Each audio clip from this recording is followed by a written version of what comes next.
మీరు ఒకవేళ రోప్ అని ఏదైనా ఒకటి వదిలేయాలి అంటే ఈ రోజుతో what do you want to be? Cinema cinema అనేది చాలా భారం నేను అవుతాను.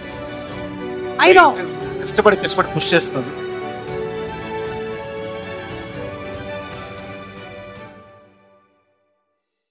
నమస్తే folks, welcome to my channel. Folks, talent ఉన్నవాడు ఓడిపోవచ్చు, తెలివైనోడు ఓడిపోవచ్చు, కానీ గెలుపు కోసం రగిలిపోయే వాడిని ఏదీ ఆపలేదు. అసలు నేను మాట చెప్పడానికి గల కారణం డైరెక్టర్ సుకుమార్. టాలీవుడ్ టాప్ డైరెక్టర్లో ఒకరిగా గుర్తింపు తెచ్చుకున్న సుకుమార్ ఆర్యా సినిమాతో డైరెక్టర్గా ఇండస్ట్రీకి పరిచయం అయ్యాడు. ఒక ప్రేమ కథని ఇలా కూడా తీయొచ్చా అని సుకుమార్ అందరినీ ఆశ్చర్యపరిచాడు. ఇక ఇప్పుడు పుష్ప మూవీతో పాన్ ఇండియా స్థాయిలో తనదైన ముద్ర వేయడంతో బాలీవుడ్ టాప్ హీరోలందరూ సుకుమార్తో వర్క్ చేయడానికి ముందుకు వస్తున్నారు. ఇదిలా ఉంటే తండ్రి దేశవ్యాప్తంగా ఫేమస్ అయితే సుకుమార్ కూతురు సుక్రీతా వేణి ఇంటర్నేషనల్ లెవెల్లో తన సత్తా చాటుకుంది. అలా తను మెయిన్ లీడ్గా నటించిన గాంధీ తాత చెట్టు అనే మూవీకి సుకుమార్ రైటర్గా వ్యవహరించగా మైత్రి మూవీ మేకర్స్ ప్రొడ్యూస్ చేశారు. ఇక ఇప్పటికే గాంధీ తాత చెట్టు సినిమాని పలు ఇంటర్నేషనల్ ఫెస్టివల్లో ప్రదర్శించడమే కాకుండా ఎన్నో అవార్డ్స్ని కూడా కైవసం చేసుకుంది. ఇక ఈ మూవీని తెలుగులో జనవరి 24న రిలీజ్ చేసేందుకు మైత్రి మూవీ మేకర్స్ సిద్ధమైనట్లు తెలుస్తుంది. నిజంగానే సుకుమార్ సినిమాలకి గుడ్ బై చెప్పబోతున్నాడా? సుకుమార్ భార్య సుకుమార్ని అవమానించిన తనని ఎందుకు పెళ్లి చేసుకున్నాడు? సంధ్య థియేటర్కి సుకుమార్ భార్యకి ఉన్న సంబంధం ఏంటి? దిల్ రాజుతో సుకుమార్కి ఎందుకు గొడవలు వచ్చాయి? సుకుమార్ తన సినీ వారసురాలిగా తన కూతుర్ని తీసుకొస్తున్నాడా? ఒక సాధారణ ట్యూషన్ టీచర్ కోట్ల డబ్బుని ఎలా సంపాదించాడు అనే నమ్మలేని నిజాల్ని ఈ వీడియోలో చెప్పడానికి నేను ప్రయత్నిస్తాను. మీరు మాత్రం ఈ వీడియోని పూర్తిగా చూడండి. Bandreddi Sukumar alias director Sukumar. ఇతను 1970 జనవరి 11న ఆంధ్రప్రదేశ్లోని మట్టపర్రలో ఒక మధ్యతరగతి రైతు కుటుంబంలో జన్మించాడు. తండ్రి తిరుపతిరావు నాయుడు, తల్లి వీరవేణి. ఇతనికి 2 అన్నలు 3 అక్కలు కూడా ఉన్నారు. ఇక సుకుమార్ తండ్రి ఊరూరు తిరుగుతూ బియ్యాన్ని అమ్ముతూ కుటుంబాన్ని పోషిస్తే తల్లి హౌస్ వైఫ్గా ఉండేది. ఇదిలా ఉంటే సుకుమార్ తన స్కూలింగ్ని శివకోటి గ్రామంలోని ప్రాథమిక పాఠశాలలో చదివాడు.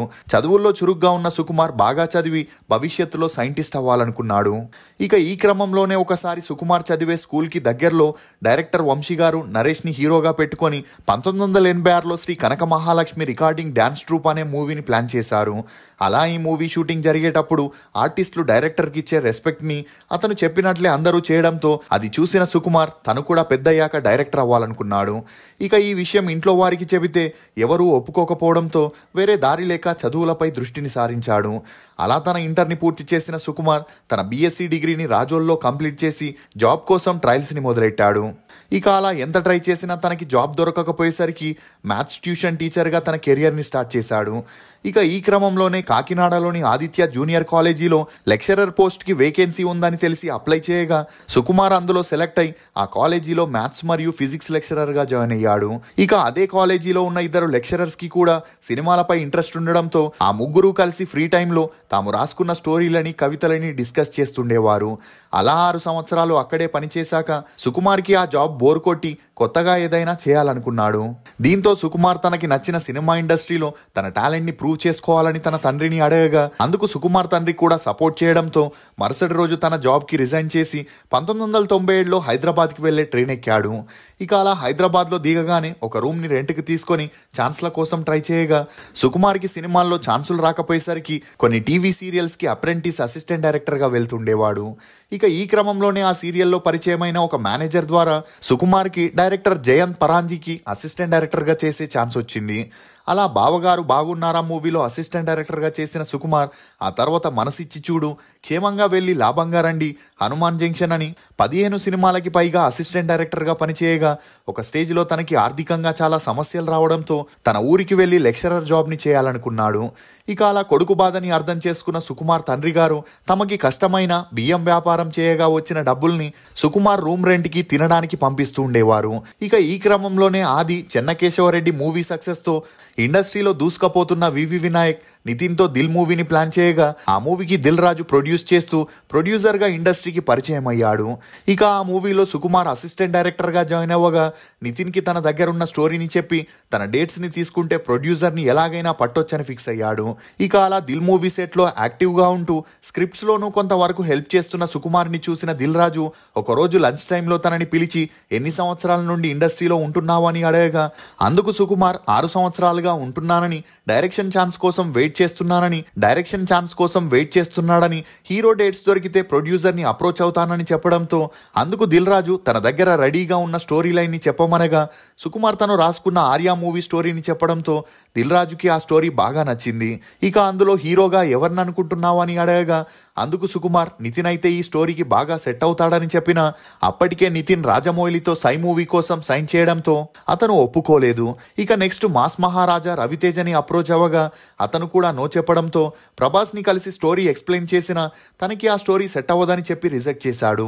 దీంతో అప్పటికే గంగోత్రి మూవీ రిలీజ్ అయి లుక్స్ పరంగా చాలా విమర్శల్ని ఎదుర్కొంటున్న అల్లు అర్జునే తనకి చివరి చాయిస్ గా ఉండడంతో సుకుమార్కి వేరే దారి లేక మరుసటి రోజు బన్నీని కలిసి స్టోరీ చెప్పడంతో అది అతనికి బాగా నచ్చి ఇమీడియట్ గా గ్రీన్ సిగ్నల్ ఇచ్చాడు.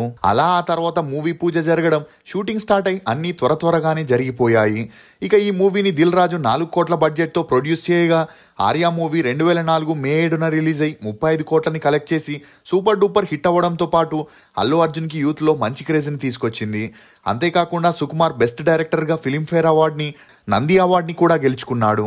ఇదిలా ఉంటే ఆర్యా మూవీ రిలీజ్ అయ్యాక సుకుమార్ సంధ్యా థియేటర్లో ఆ మూవీని చూసేందుకు వెళ్ళగా చాలా మంది సుకుమార్తో ఆటోగ్రాఫ్ తీసుకునేందుకు ఎగబడ్డారు. ఇక అలా ఒక అమ్మాయి ఆటోగ్రాఫ్ తీసుకుంటుంటే ఆమె పక్కనే ఉన్న తన ఫ్రెండ్ తబిత సుకుమార్తో మాట్లాడుతూ మీరు ఈ మూవీలో ఏం చేశారని ఆటోగ్రాఫ్ తీసుకుంటున్నారని అడగడంతో అందుకు సుకుమార్ తను ఆ మూవీకి డైరెక్టర్ అని, తను చెప్పినట్లే అల్లు అర్జున్ యాక్ట్ చేస్తాడని చెప్పగా అందుకు ఆమె అతని మాటలకి నవ్వుతూ ఆల్రెడీ యాక్టింగ్ తెలిసిన వారికి నువ్వేం యాక్టింగ్ చేపిస్తావని అవమానించడంతో హర్ట్ అయిన సుకుమార్ తన విజిటింగ్ కార్డ్ని తబితాకి ఇచ్చి తనకి కాల్ చేస్తే డైరెక్టర్ ఏం చేస్తాడో చెప్తానని చెప్పి అక్కడి నుండి వెళ్ళిపోవడం జరిగింది. ఇక అలా అప్పటి నుండి తబిత సుకుమార్కి ఫోన్ చేస్తూ అల్లరి పట్టించే క్రమంలోనే వీరిద్దరికి మంచి పరిచయం పెరిగి ఆ పరిచయం కాస్త నిదానంగా సన్నిహిత్యంగా మారి వీరిద్దరూ ప్రేమలో పడ్డారు. ఇక ఆర్య టైంలో సుకుమార్కి 33 ఏళ్ల వయసు రావడంతో తబితాని పెళ్లి చేసుకోవాలనుకున్న అందుకు తబిత కుటుంబ సభ్యులు సినిమా వారికి తమ అమ్మాయినిచ్చి పెళ్లి చేయమని తెగేసి చెప్పారు. అయినా కూడా వీరిద్దరూ 2005లో సీక్రెట్ గా రిజిస్టర్ మ్యారేజ్ చేసుకొని తమ బంధాన్ని సీక్రెట్ గానే ఉంచారు. ఇక ఇదిలా ఉంటే ఆర్యా మూవీ హిట్ తర్వాత మళ్ళీ దిల్ రాజు సుకుమార్తో మూవీ చేయాలని ప్లాన్ చేశాడు. అలా సుకుమార్ జగడం మూవీ స్టోరీని చెప్పగా దిల్ రాజు అందులో కొన్ని కరెక్షన్స్ ని చేయమని చెప్పడంతో అప్పటికే సక్సెస్ అనే నషాలో ఉన్న సుకుమార్ అందుకు ఒప్పుకోలేదు. అలా తనకి నచ్చితేనే మూవీ చేయమని, తను ఏ కారణం చేత స్టోరీ చేంజ్ చేయనని పట్టుబట్టుకొని కూర్చోవడంతో వీరిద్దరికి ఈ విషయంలో గొడవలు వచ్చి అవి తారాస్థాయికి వెళ్లడంతో సుకుమార్ దిల్ రాజు మీదున్న కోపంతో ఆదిత్య బాబు అనే కొత్త ప్రొడ్యూసర్ని వెతికి అప్పటికే దేవదాస్ మూవీతో క్రేజ్ లో ఉన్న రామ్తో జగడం మూవీని స్టార్ట్ చేశాడు. ఇక ఈ మూవీ 2007 మార్చి 16న రిలీజ్ అయి ఫ్లాప్ అవడంతో చాలా సెన్సిటివ్ మైండ్ అయిన సుకుమార్ దిల్ రాజు తన ఫ్లాప్ ని చూసి ఎక్కడ వెక్కిరిస్తాడో అని మళ్ళీ ఎలాగైనా హిట్ కొట్టాలని జగడం ప్రొడ్యూసర్తోనే ఆర్యా 2 మూవీని ప్లాన్ చేశాడు. ఇక ఈ మూవీ 2009లో రిలీజ్ అయ్యేంతలా ఆడకపోయేసరికి సుకుమార్ ఇండస్ట్రీని వదిలి వెళ్ళిపోవాలని డిసైడ్ అయ్యాడు.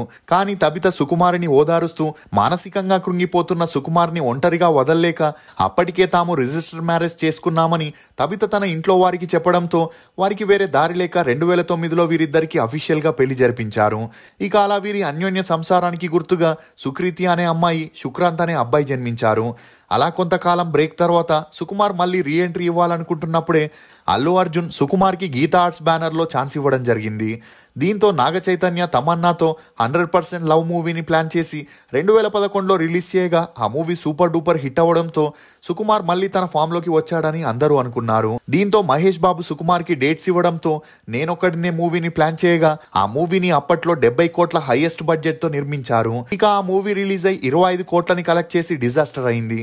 ఇక ఈ ఫ్లాప్లతో సుకుమార్ మళ్ళీ ఇండస్ట్రీని వదిలి వెళ్ళిపోవాలని డిసైడ్ అయిన ప్రొడ్యూసర్గా కూడా తన లక్ని ఒకసారి పరీక్షించుకోవాలని తనకి అసిస్టెంట్ డైరెక్టర్గా వర్క్ చేస్తున్న సూర్య ప్రతాప్ డైరెక్షన్లో కుమారి 21F మూవీని 10 కోట్ల బడ్జెట్తో నిర్మించగా ఆ మూవీ రిలీజ్ అయి 40 కోట్లని కలెక్ట్ చేసి సూపర్ డూపర్ హిట్ అయింది. దీంతో సుకుమార్కి మరింత క్రేజ్ రావడంతో అదే జోష్తో సుకుమార్ ఎన్టీఆర్తో నాన్నకు ప్రేమతో మూవీని చేయడం జరిగింది.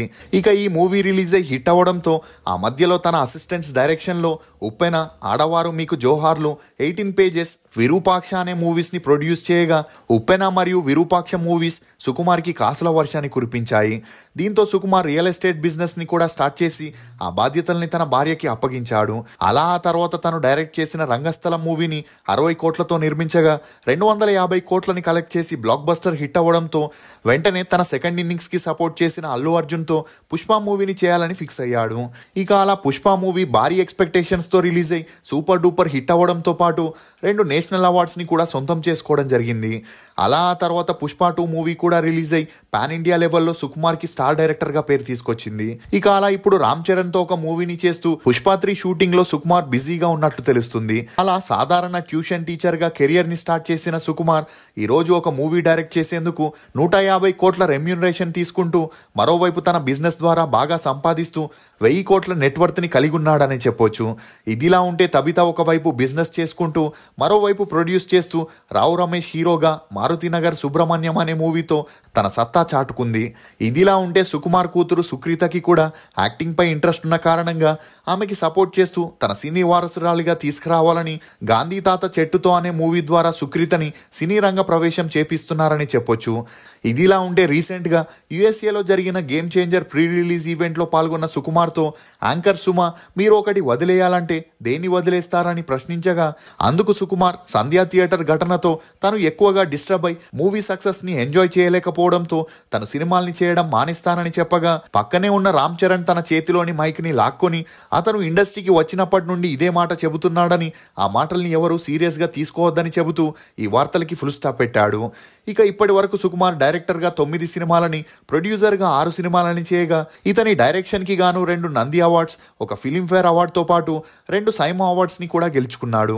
మీకు సుకుమార్ డైరెక్ట్ చేసిన సినిమాల్లో ఫేవరెట్ ఏదనేది కమెంట్ సెక్షన్ లో తప్పకుండా తెలియజేయండి. ఫోక్స్, దేనికైనా మనం భయపడి వెనకడుగు వేస్తే అదే మనల్ని మళ్ళీ మళ్ళీ వెంటాడుతుంది. ఒకసారి ఎదురెళ్ళి చూస్తే ఆ భయమే మనకి భయపడుతుంది. ఇది ఫోక్స్ డైరెక్టర్ సుకుమార్ గురించి కొన్ని నమ్మలేని నిజాలు. ఈ వీడియో మీద మీ అభిప్రాయాన్ని కమెంట్ సెక్షన్లో తప్పకుండా తెలియజేయండి. మేము చేసిన ఈ వీడియో మీకు నచ్చినట్లయితే ఒక లైక్ ద్వారా మీ సపోర్ట్ని మాకు తెలియజేయండి. For more interesting videos please subscribe to CR voice. Thank you.